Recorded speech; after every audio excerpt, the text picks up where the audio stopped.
Welcome mga kaanit sa ating botch removal month.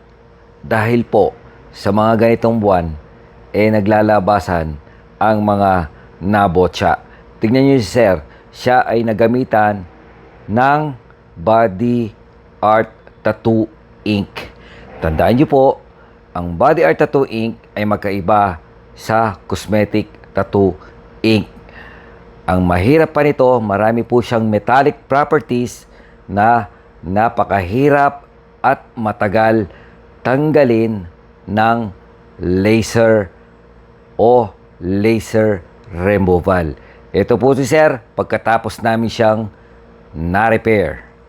Ibang-iba ang itsura niya sa dati niyang SMP na botsa. Kaya kayo mga kaanit, ingat po tayong palagi, mag-research po tayo para sa magandang SMP. Sige po mga kaanit.